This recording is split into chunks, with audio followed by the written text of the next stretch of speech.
Hello aspirants. Today we are going to discuss very important topic and the topic is the Unlawful Activities Prevention Act 1967. We are going to discuss it in detail. We will discuss the history, amendments, notable arrest and all the criticism about this act. So let's start. The first one is ये act कब आया, क्यों आया, कौन लेकर आया, इसकी क्या ज़रूरत थी.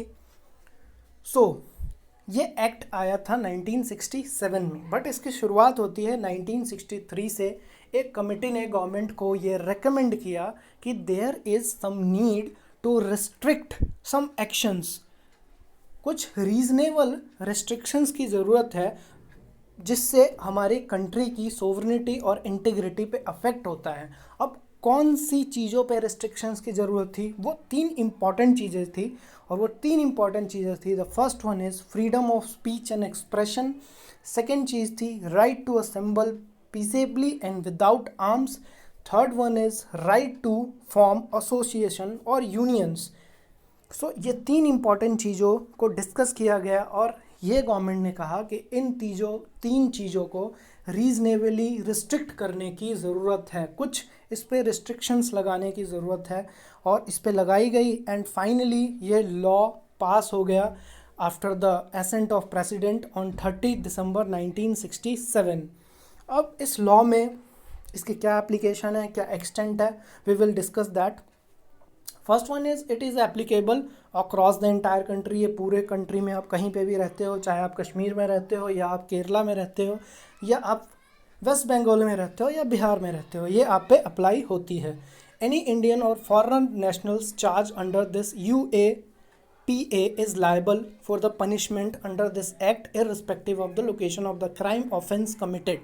अगर आपने कोई भी क्राइम कहीं और किया है, किसी और स्टेट में किया है और किसी इवन कंट्री में भी किया है, तो भी आप इस एक्ट के अंदर पनिशमेंट आपको मिल सकती है. Third one is very important. UAPA will be applicable to the offenders in the same manner even if crime is committed on a foreign land outside India. अब काफ़ी लोगों के मन में क्वेश्चन होगा कि अगर हम कोई क्राइम है, अगर वो फॉरेन लैंड पे करते हैं तो यस, अगर आप फॉरेन लैंड पे भी क्राइम करते हो तो भी आपको इन्वेस्टिगेट करके आपको सज़ा मिल सकती है अंडर दिस एक्ट. और most important thing is fourth point कि अगर ये इंडियन नेशनल्स पे तो लागू होता ही है, बट अगर कोई फॉरेन नेशनल है उसको भी पनिशमेंट मिल सकती है under this act. Now the most important thing is what is the definition of this act. What is the unlawful activity in India. आप ऐसे कौन सी एक्टिविटीज़ करोगे जो अनलॉफुल है according to Indian constitution. The definition is very important. Definition क्या कहती है? Unlawful activity refers any action taken by individual और association whether by committing an act or by words either spoken or written or by signs to question, disclaims, disrupts or intending to disrupt the territorial integrity and sovereignty of India. अगर आप कोई ऐसी बात करते हो या लिखते हो जिससे इंडिया की टेरिटोरियल सॉवरेनिटी पे अफेक्ट पड़ता है, तो ये चीज़ें इस एक्ट के अंदर लाई गई है. ये आप चीज़ नहीं कर सकते हो, नहीं तो आप पे केस चल सकता है under this act. The second thing is this act also prohibits the cession of a part of the territory of Indian or the secession of a part of territory of India from the Union or which provoke any individual or group of individual to bring about such cession or secession. अगर कोई individual या group किसी एक country के एक part को withdraw करने की, अलग करने की बात करता है यूनियन से, ये चीज़ भी गलत है. इस चीज़ को भी इस एक्ट के अंदर लाया गया है. So these two things are very important. Next चीज़ इसमें कौन सी अमेंडमेंट्स आई और कब कब आई. The first amendment came in 1967, the unlawful activities prevention amendment act 1967. Second was is the criminal law amendment act 1972. Third one is the delegated legislation provisions amendment act 1986. The fourth one is the unlawful activities prevention amendment act 2004. Fifth one is the Unlawful Activities Prevention Amendment Act 2008. The sixth one is the Unlawful Activities Prevention Amendment Act 2012. Seventh is the Unlawful Activities Prevention Amendment Act 2019. तो हम इसमें जो last amendment है 2019 का amendment है उसे हम detail में डिस्कस करेंगे, ये क्यों लाया गया, क्या इसकी ज़रूरत थी और इसके क्या कॉन्सिक्वेंसेस हो सकते हैं। सो ये लॉ तो पहले से ही था, 1967 में आ गया था। तो इसमें अमेंडमेंट्स की टाइम में अमेंडमेंट्स किए जाते हैं according to the situation of the country. Most जो रीसेंट अमेंडमेंट आया था दैट केम इन ऑब्वियसली 2019, सो उसमें कुछ अमेंडमेंट्स किए गए यूनियन कैबिनेट को द्वारा। And the first one is the union cabinet not only change the NIA act 2008 but also change the unlawful activities prevention act 1967। इसमें 3 important चीज़ें हैं जो डिस्कस की गई हैं जो बहुत इंपॉर्टेंट है। The first one is amendment to schedule 4 of the unlawful activities prevention act will allow the NIA to declare an individual, the term is individual, suspect to have terror links as a terrorist. The second is the bill empowers the Director General of NIA to grant approval or of seizure or attachment of property when the case is investigated by the said agency. The third is the bill empowers the officers of the NIA of the rank of inspector or above to investigate cases of terrorism in addition to those conducted by DCP or ACP or above rank officers in the state. अब ये तीनों चीज़ क्या है? First thing, पहले जो भी terrorist activities होती थी उसमें जब तक एक ग्रुप नहीं होता था तब तक कोई कार्रवाई नहीं की जाती थी। एंड रीसेंट केसेस काफ़ी ऐसे आए जिसमें जो अटैक्स हुए थे वो एक लोन वुल्फ के द्वारा किए गए थे, मतलब एक अकेले लोगों के द्वारा किए गए थे, अकेले कुछ इंडिविजुअल के द्वारा किए गए थे। तो ये इसलिए इसमें ऐड किया गया कि अब आपको गवर्नमेंट एज इंडिविजुअल भी टेररिस्ट घोषित कर सकती है अंडर दिस एक्ट। अगर आप किसी अगर आप किसी भी ऑर्गेनाइजेशन से आपका लिंक नहीं है, ऑर्गेनाइजेशन लाइक तालिबान हो गया, IS हो गया and other organisations like IS हो गया, तो अगर आपका इनसे लिंक नहीं भी है तो भी आपको इंडिविजुअली टेररिस्ट घोषित किया जा सकता है। सेकंड थिंग इज़ डायरेक्टर जो है NIA के डायरेक्टर जनरल, उनकी परमिशन के बाद आप पे अगर इन्वेस्टिगेशन चल रही है तो आपकी सारी प्रॉपर्टी को सीज़ किया जा सकता है।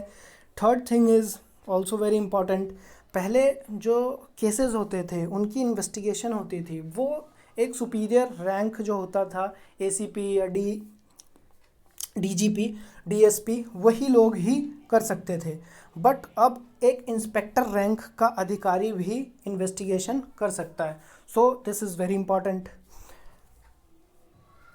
Why this 2019 amendment was necessary, इसे क्यों लाया गया, ऐसी क्या ज़रूरत थी? एज आई टोल्ड यू कि जितने भी terrorist attacks in recent like Paris attack हुआ या न्यूयॉर्क अटैक हुआ, वो जो भी अटैक हुए वो सारे एक लोन वुल्फ ने किए थे, तो इट वाज नेसेसरी।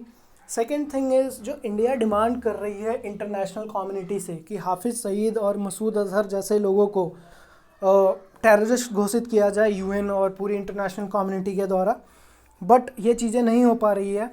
अब इंडिया ने क्योंकि ये कानून अपने देश में बना दिया है कि हम इंडिविजुअल को टेररिस्ट घोषित कर सकते हैं, तो इससे एक मैसेज जाएगा पूरे वर्ल्ड में कि इनके पास ऑलरेडी एक ऐसा कानून है।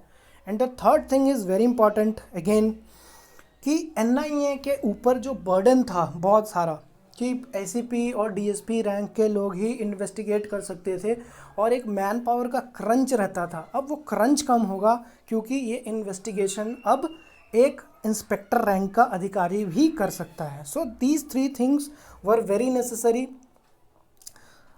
To implement this act. अब इसकी क्रिटिसिज्म ऑब्वियसली, अब कोई एक्ट बनेगा तो उसकी क्रिटिसिज्म होगी ही क्योंकि उसमें लूप होल्स होते ही हैं, इसमें भी लूप होल्स होंगे जो आगे आपको इफ़ेक्टिवली दिखाई देंगे।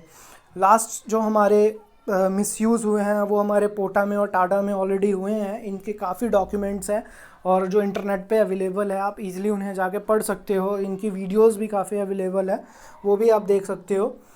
सो जो हमारा पोटा था prevention of terrorism act and Tada terrorist and disruptive activities prevention act, इसमें भी काफ़ी ज़्यादा केसेस आए थे मिसयूज़ के, तो आप वो जाके देख सकते हो।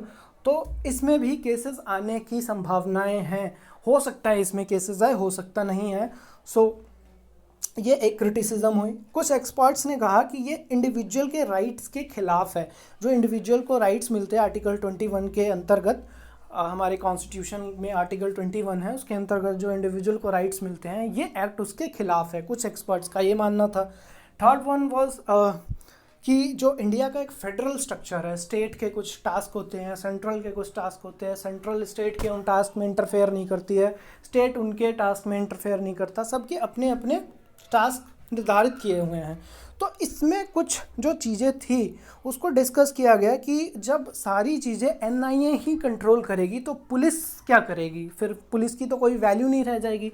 सपोज़ कि एक टेररिस्ट एक्टिविटी होती है इन स्टेट, लाइक उत्तर प्रदेश में एक टेररिस्ट एक्टिविटी होती है सपोज़, तो अगर उत्तर प्रदेश की पुलिस उसका कोई रोल नहीं होगा, उसकी जांच जो होगी वो एनआईए करेगी, वो सेंट्रल एजेंसी है, सेंट्रल एजेंसी उसकी जांच करेगी, तो इसके में पुलिस का जो रोल है वो ख़त्म हो जाएगा। तो इसमें जो इंडियन कॉन्स्टिट्यूशन का 7th शेड्यूल कहता है वो इसके खिलाफ है, फेडरलिज्म के खिलाफ है। तो these things were discussed as a criticism, और ये कुछ हद तक ठीक भी हैं। सो इसमें और चेंजेस होने चाहिए। द नेक्स्ट थिंग इज़, कौन से ऐसे लोग हैं जो अरेस्ट हुए हैं इस एक्ट के अंतर्गत। So before taking their names I will show you something very important, and the important thing is these all are notable journalists, activists, tribal rights, they all were fighting for something, and ये लोग अब इस act के अंतर्गत हैं। So the name is Indian, I am taking some name, this name is Indian Maoist Kadab Gandhi was charged with UPA in 2019, Arun Farira in 2007, Binayak Sen, Mehdi Masan, Gaur Chakrabarti, then Sudhir Dhavle, Mahesh Raut, Sona Sen, Surinder Gadling, Rona Wilson, Sudha Bhardwaj, Varvakar Rao, then Gautam Navlakha, Akhil Gogoi. इनमें से आपने कुछ नाम Bhima Koregaon cases में भी सुने होंगे, जैसे गौतम नवलखा हो गया, सुधा भारद्वाज एंड रोना विल्सन जैसे लोग, इनके नाम आपने भीमा कोरेगांव जो अभी हुआ था उसमें भी आपने सुने होंगे। So these all are the names. इसमें अभी जो अरेस्ट हुए जिसकी वजह से यूएपीए फिर से एक बार सुर्खियों में आया, वो है Gauhar Gilani, Kashmiri author and journalist, and Meera and the journalist one is Masrat Zahra. एक मसरत ज़ाहरा हैं और एक गौहर गिलानी है। ये दो जो नेम हैं वो अरेस्ट हुए हैं इस बिल के अंतर्गत। और इसके बाद ये चीज़ें काफ़ी डिस्कस की गई कि इस बिल की ज़रूरत है या नहीं है, इसके बिल के दुरुपयोग होंगे आगे चल के। सो जो हमारी हिस्ट्री है जिसमें पोटा था और टाडा था, उसके ऑब्वियसली काफ़ी मिसयूज़ हुए हैं, एंड हो सकता है इस बिल के भी आगे मिसयूज़ हों। सो this is all from us for today. See you in next video. You can subscribe our WhatsApp or Telegram channel for daily study materials. We provide all the study materials including mock test and all the things on WhatsApp and Telegram. So I'll see you next video. Till then, bye bye, take care.